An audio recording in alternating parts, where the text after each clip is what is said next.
And also one more question.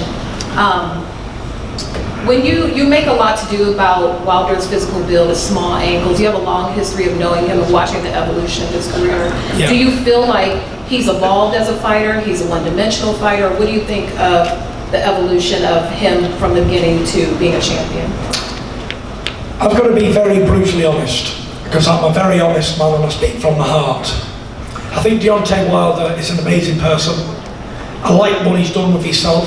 He's changed his stars. He's come from nothing to having everything to be the heavyweight champion of the world. So I've got to respect that, respect him and he provides for his family like that. And as he's evolved over the years, and he's had a lot of fights, 40 professional fights, he's come on and on and on and on. And in his last 5 fights since 2015, he has stepped up the competition. And he's become better and better. I do believe he's an evolving fighter, Deontay Wilder, because he came into boxing so late and he didn't have the big amateur background. Although he did get a bronze medal for the country, he never had no vast experience in boxing on world level. So I believe he was learning on the job, and all those 40 professional fights have really helped him along the way, all his skills. And I believe now he's at his best, he's at his most confident, and I'm going to use all of that to play against him. Tyson. Yeah. We know that Deontay Wilder has dropped off his opponent.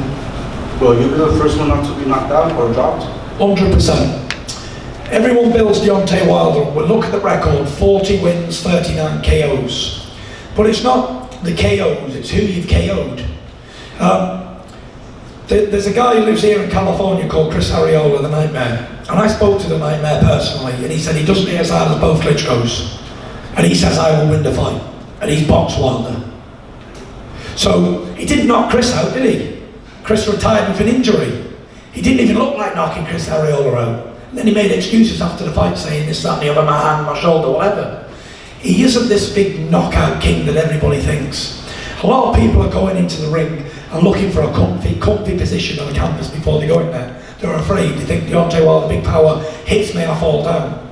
I don't fear power. Klitschko had a massive knockout ratio going into our fight. He hit me bang on the chin, didn't matter. But the thing is, what I've got the mental edge on Wilder is, I've seen him knocked out before as an amateur.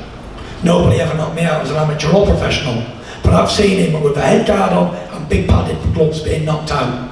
So I believe I can emulate that performance and knock him out. The guy who knocked him out was about 5'10", weighing about 204 pounds. So I'm 6'9" and weighing 260. And when he feels the ferocious right hand of the Tyson Fury, the Gypsy King, his legs will buckle. And I keep going on about his legs and his ankles because he has got very athletic build. Maybe he should have stuck to basketball because he's definitely not going to be a fighter after I finish with him.